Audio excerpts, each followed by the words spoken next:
We are back up at Cryo Mode today. I have the transmission, rear differential, and the short block for the 22B that we are dry ice blasting and laser cleaning today.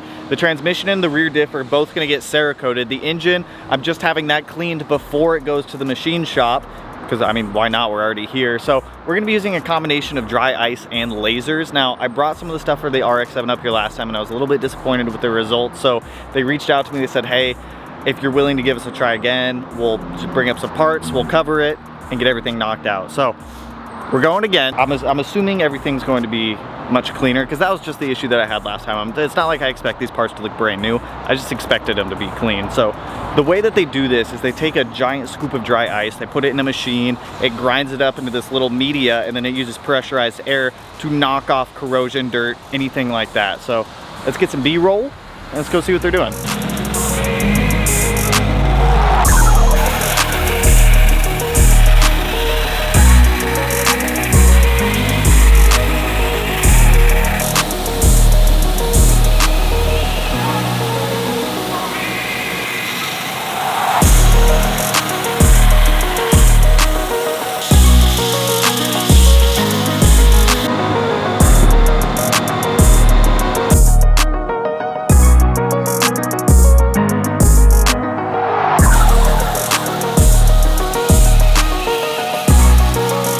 Engine and rear diff are done. Now keep in mind, with this dry ice blasting, it's not supposed to make the parts look brand new again.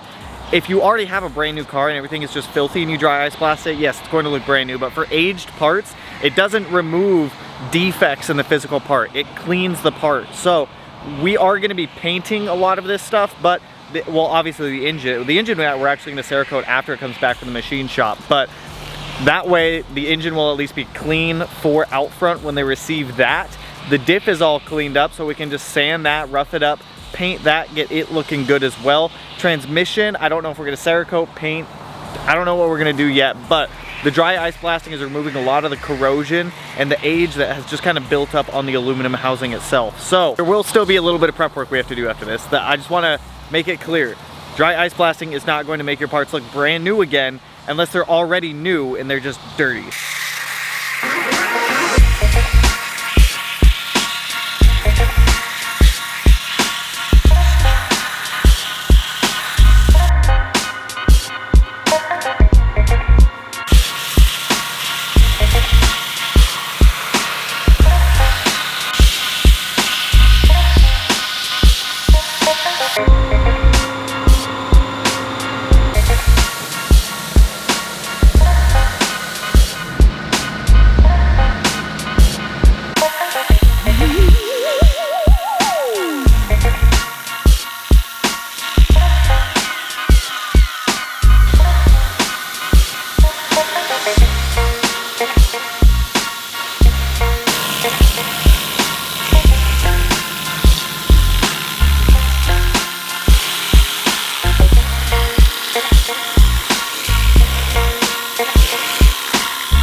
So we just got back down to the shop from dry ice blasting, lasering. The laser is by far way better than dry ice blasting.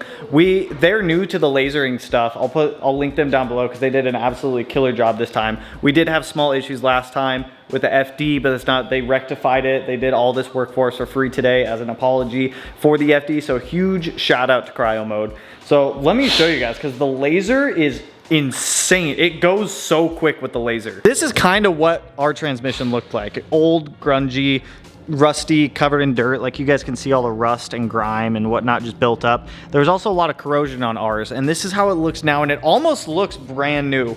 Like there is some corrosion on it, just that's going to happen from time, but this thing looks so good. We are going to Alumablast this just like we did with the FD's transmission, because I actually really liked the finish on that Alumablast. So this is actually already prepped. So we're gonna either spray this tonight or tomorrow. The diff came out phenomenal. We're gonna paint the diff black, and then the diff cover is gonna get Alumablasted, but this whole thing was rust. This whole diff was rust, and now it's just like this just raw cast iron, dude. It's insane. I also did stop at the house on the way down to the shop, and we got our first shipment in from our guys at Rallysport Direct. So let me actually just lay all this out and show you guys, because this is I told you, this is gonna be the most bougie, insane Subaru to just do whatever we want it to do. And these, you'll see. So we got our external wastegate in for the rotated kit that we're gonna be building.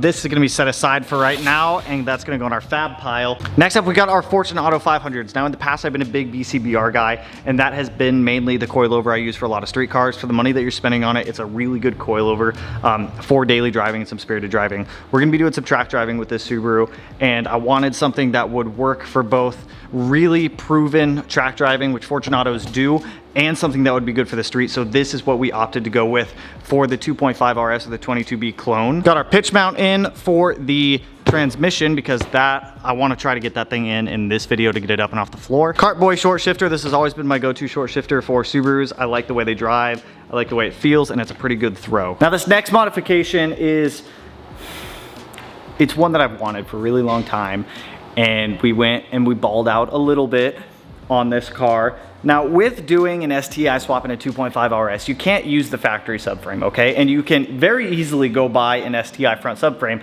and use that in these, because you need a turbo subframe if you're gonna be running it up pipe, obviously, for the turbo setup. But we kinda got a more sport tubular subframe, and this is the coolest subframe. I haven't even looked at this yet, so I wanna get this open. That's gonna be the first part that we throw on. But before we do that, I do wanna give a huge, absolute huge shout out to our guys over at Rallysport Direct.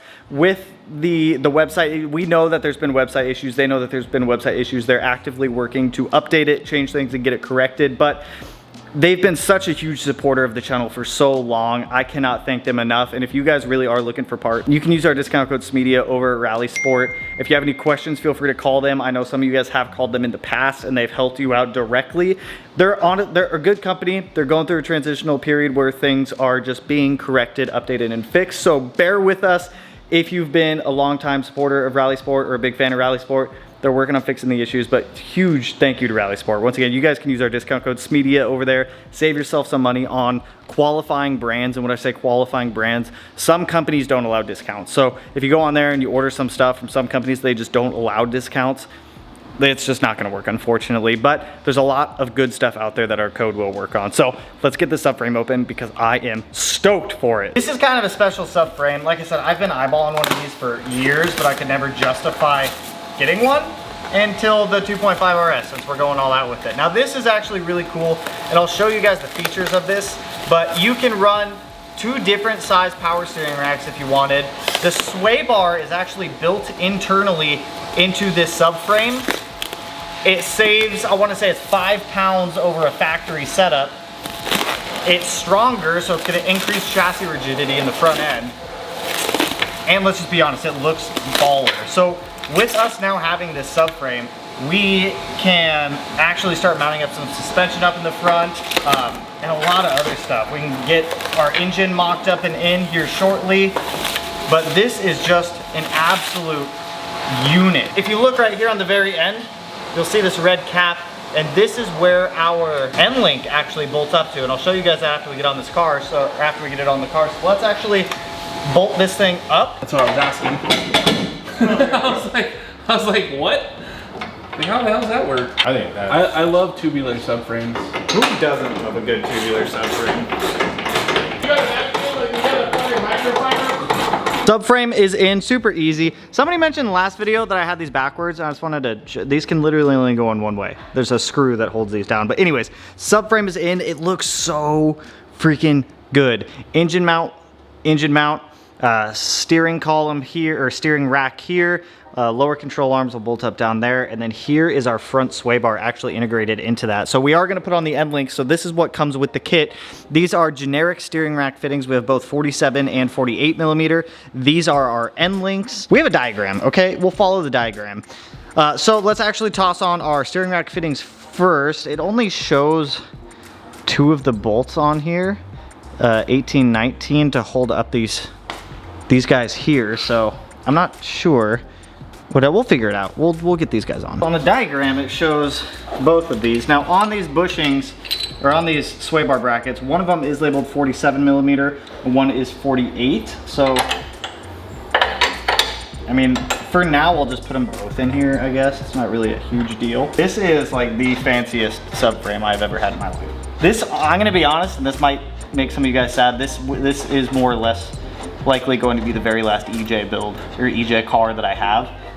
This one will not be, full resto cars do not get sold. It's not gonna be going anywhere, but this more or less will be the very last EJ car that I have. So, I know I said that about the Hawkeye, and the Hawkeye was kinda, it was a good car, don't get me wrong, but I could have done better on it, and that's why I want to pick up with this one. Is I want this to be that one Subaru that I've always dreamed of, I've always wanted to do. I don't want to skimp out on anything, and I want this all to be my forever EJ car, and this is going to be it. 2.5 RS, wide body, 22B replica with all the fancy bobs and bits on it. But anyways, steering rack fittings are on for now. I am going to have to find out, I'll email More Sport and see what they recommend for a steering rack setup on this subframe, but fittings are at least on. Good job. I'm gonna leave this a little bit loose until we get the trans in. There we go. Leave that a little bit loose for now.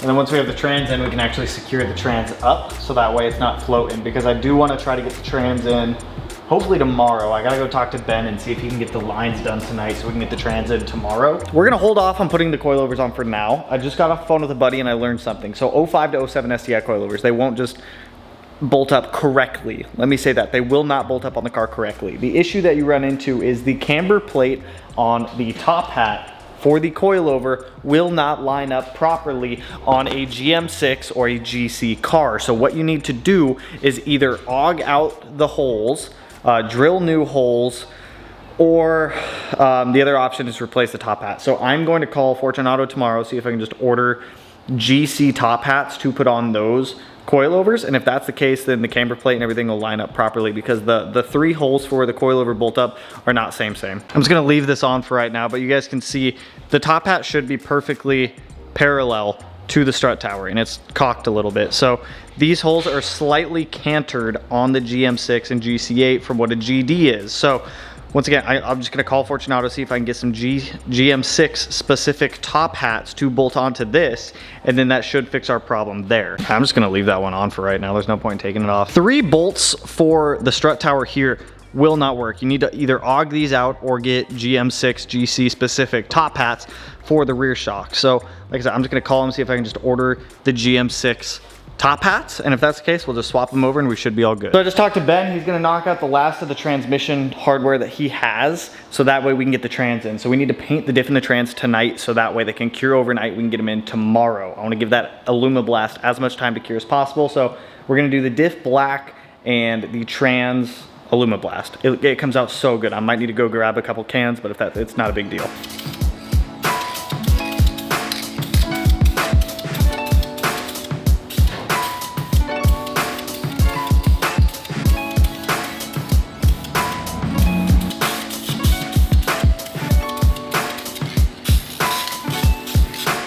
Go a bit heavy on this one.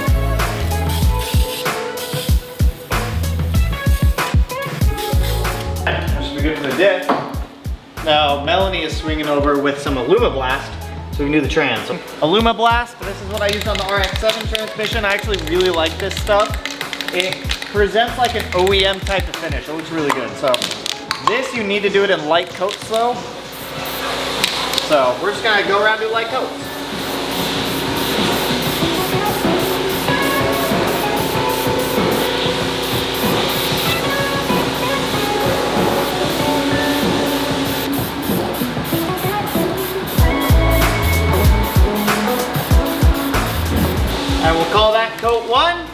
we'll probably do as many coats as needed until it gets to the finish that we want.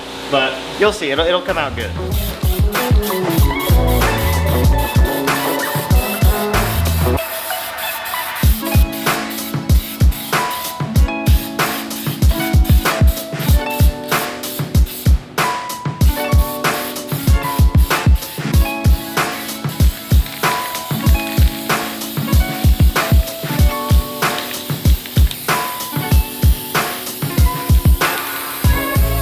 This is how we're looking after 4 coats of Alumablast on here, and I'm gonna be honest, it looks OEM, it looks brand new, which is really why I like this stuff. Now, with the Alumablast, you can get this at all I've seen it at is O'Reilly's. This stuff is, I'm not endorsed by Alumablast or anything, I just genuinely like this stuff.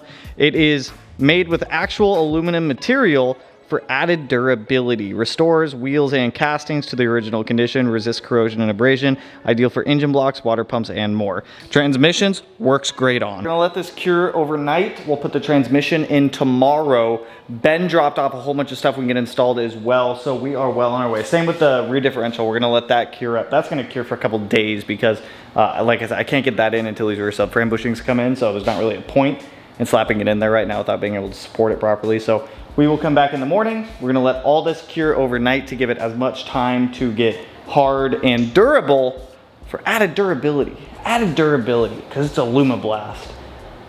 Alumablast. So it is the following morning and our transmission is, for the most part, all cured up. Yeah, it looks good. Pretty happy with the outcome of it. So I'm gonna go ahead and start tossing on all of the transmission accessories, brackets, Bob's bits, the transmission line with all the good stuff. So let's get this thing assembled. We'll grab a transmission jack, get the transmission installed in the car. I don't have my proper transmission mount yet, so I do have an old one that we'll use as a temporary measure just to get the transmission mounted up in the car. And then when the new one comes in, we'll just swap it out for old for new. We should be good there, but I wanna get this thing in. I wanna get it off the floor. I wanna get it in the car because there's absolutely no reason for this transmission to not be in the car now.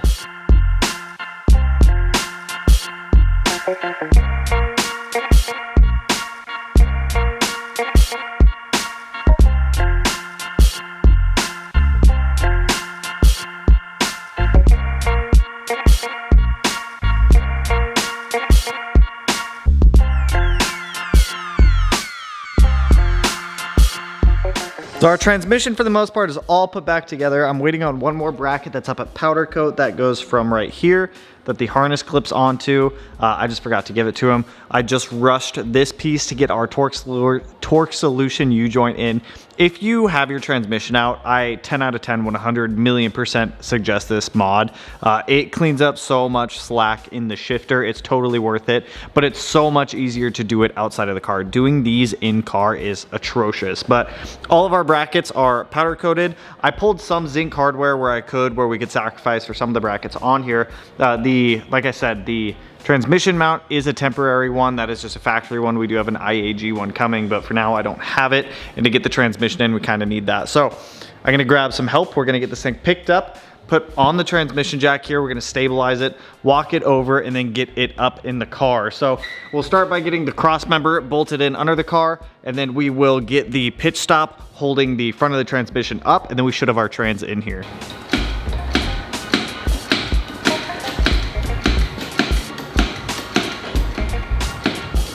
Get the belt housing kind of up over the subframe.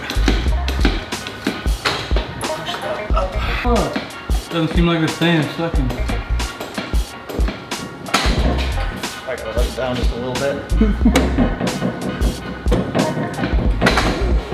Bitch. Can't believe it's still going. All right, pretty close. It's really, man, I'm gonna get this bolt in here.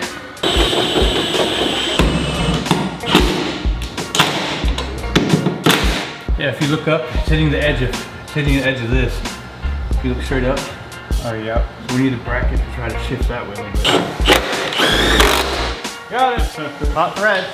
Now that we have an STI 6-speed in here, does that now mean that the car is an STI? Is this an STI now? It's not, but it's one step closer. So I'm hyped that the transmission in. I'm glad we took the time to like powder coat all these lines, all these brackets and whatnot, because like all this little stuff, in my opinion, it matters. Like it makes such a difference, and you guys can see why I wanted to do that Torque Solutions U-joint while the transmission was out of the car. There's no room up there to be able to do it, and it's such a pain in the butt. So glad that that is done with, and then we can easily just get our shift linkage on here later. But this is awesome. It looks so incredibly good with the tubular subframe, the STI 6-speed, all cleaned up, all refreshed. It is a good 6-speed. Doesn't have any issues, but in the future, if we do need to rebuild it, we totally can. I am glad that that went in way easier than I was expecting and figuring. And like I said, once we get our new transmission mount, we'll swap out that old stock one for our IAG one when it comes in. But now that we have this in, we could do shifter linkage, shifter, all that stuff. Once that's in, I need e-brake cables, and then we can do drive shaft and rear diff and all that. So the drive shaft might actually wait to go in, but until we get at least this entire transmission tunnel sorted, because I do need to get I need to research, I need to see if GD STI shifter or e-brake cables work, or if I need to use the GC one. So that is where we're gonna end it on this one, you guys. Strides of progress. Our 6-speed is in, cleaned up, good to go. Our front subframe, we got that done. Rear diff painted, cleaned. Tons of progress in this video. I sent out the engine for the car this morning. The last one that I sent out had a distorted main line that Outfront had caught, so I sent them another block as well as a couple customer cases also to get machined and sent back to me. But so stoked with how this is coming out. The front subframe, now that we have that in the car, we can actually start getting some suspension. I bought a set of OEM STI front lower control arms from Japan, so we have the aluminum lower control arms for these, a ton of other stuff. So I already ordered the knuckles. Those should be showing up soon. I did talk to Fortune Auto this morning, and the plates, we can just order these on the website. They're like 60 bucks each. I'm just gonna buy all 4 of them, so that way we don't have to modify the chassis. We can just have coilovers that obviously will fit, 4.5 by 114.